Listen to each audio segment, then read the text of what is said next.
Today is a very, very special day because we're honored to have with us the great American composer, John Harbison. And you're in for quite a treat. The Philadelphia Sinfonia String Quartet is going to play one of his works. We're doing a masterclass with John Harbison. This piece is basically John Harbison's tribute to a composer, Victor Young.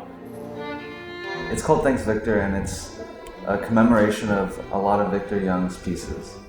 Victor Young is a very, I guess, prominent for his time, jazzy, sort of Hollywood-esque composer. He wrote many films. Do you know any of these 4 songs before you played the piece? You heard any of them? I haven't heard of any of them. No, I haven't heard either. I've never heard of them.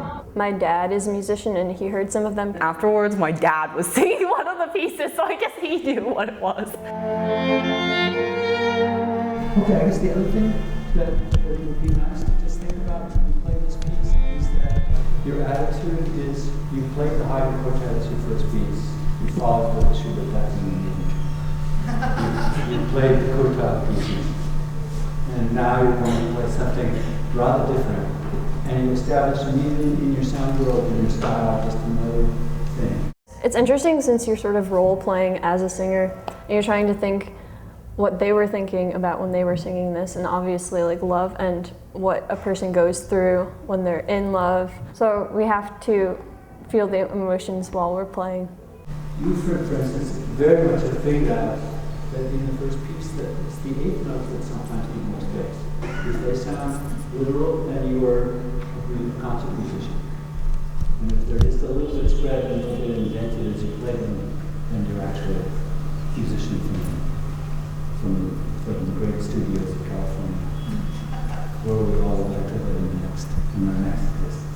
I hope to come out of the masterclass with a better understanding of the piece we're playing itself, but also a sense of musicality, like new information that we can apply to playing overall. Now we're going to talk about the most difficult one, which is in Suite Sue. If you naturally inflect as linked in every other eighth note, if it's just something that happens to your ear, that's good. But don't let us hear you playing as if you were thinking about it. What we never want to hear in this kind of music is real triplets,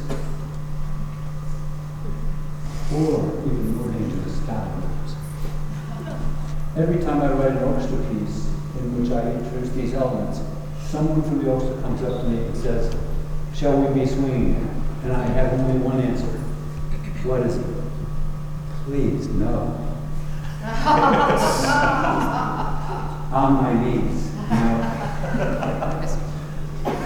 Because living in a culture, they will do enough without saying to yourself, "I'm swinging."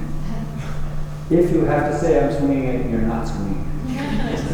So, don't think about swinging it. Just be people who grew up in America in the 21st century.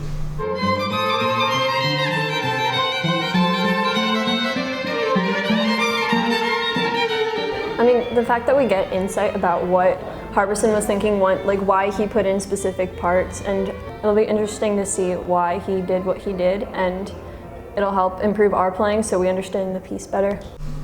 Good job with the 8th notes in Suite Sue. You sound less like the 20s and more like the 30s. I think it's very exciting to be a part of something like this because not very often do you get to play music by an artist that is alive.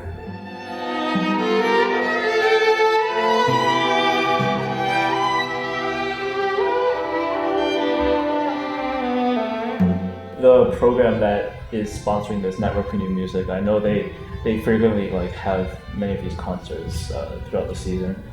So I've really gotten to know more about the contemporary music that's really happening in our area, which is, I find that's really cool. So yeah, I'd hope to venture more into looking at this genre.